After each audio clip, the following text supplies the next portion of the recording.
বাড়িতে আত্মীয় এসছে, কি খেতে দেবেন ভাবছেন? চলুন বানিয়ে ফেলি সাদা আলুর তরকারি। সাদা আলুর তরকারি বানানোর জন্য এখানে আমি সামান্য সাদা তেল গরম করে নিয়ে তার মধ্যে দুটো শুকনো লঙ্কা আর কালো জিরা ফোড়ন দিয়ে ভালো করে এটাকে নাড়িয়ে ভেজে নেব। ভাজা হয়ে গেছে, এবার কেটে রাখা আলুটা এর মধ্যে দিয়ে দেবো, দিয়ে ভালো করে কিছুক্ষণের জন্য ভেজে নেব।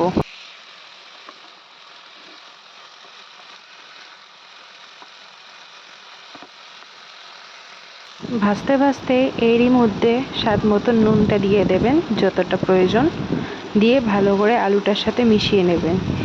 এতে আলুটা তাড়াতাড়ি সেদ্ধ হয়ে যাবে। তারপরেই সামান্য গোলমরিচের গুঁড়ো দিয়ে দেবেন। আমি এখানে ছোট চামচের 1 চামচের মতন দিয়েছি, আপনাদের স্বাদ মতন আপনারা দেবেন। দিয়ে এটাকেও ভালো করে আলুর গায়ে মিশিয়ে নেবেন।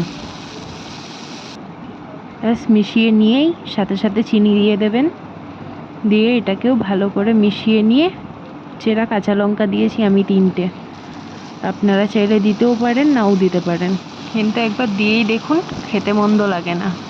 এখানে চিনি দেওয়ার জন্য ঝালটা বেশ ব্যালেন্স হয়ে যায়। ব্যাস সব কিছু ভালোভাবে মিশে গেছে, আর দেরি না করে জল ঢেলে দিন। জল ঢেলে দিয়ে যেই হালকা একটু গরম হয়ে যাবে জলটা, দেখুন এবার ঢাকনা দিয়ে ঢেকে দিন, তাতে তাড়াতাড়ি হয়ে যাবে। এরই মাঝখানে চলুন ময়দা মেখে ফেলি। ময়দা মাখতে মাখতে আমাদের আলুও সেদ্ধ হয়ে গেছে। ব্যাস এর মধ্যেই ওইখান থেকে সামান্য ময়দার নিয়ে জলে গুলিয়ে দিয়ে দেবেন, যাতে আলুর তরকারিটা একটু গাঢ় গাঢ় হয়। ব্যাস তৈরি হয়ে গেল আমাদের সাদা আলুর তরকারি। এটাকে এবার আমি ঢেকে রেখে দেবো যাতে গরম থাকে। এবার চলুন যে ময়দাটা মেখেছিলাম সেই ময়দাটা দিয়ে কটা লুচি ভেজে ফেলি।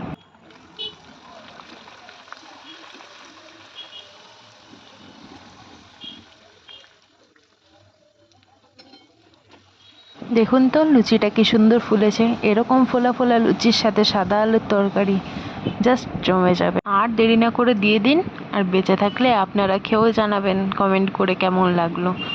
আর চ্যানেলটি সাবস্ক্রাইব করে দেবেন এরকম নতুন নতুন ভিডিও পেতে।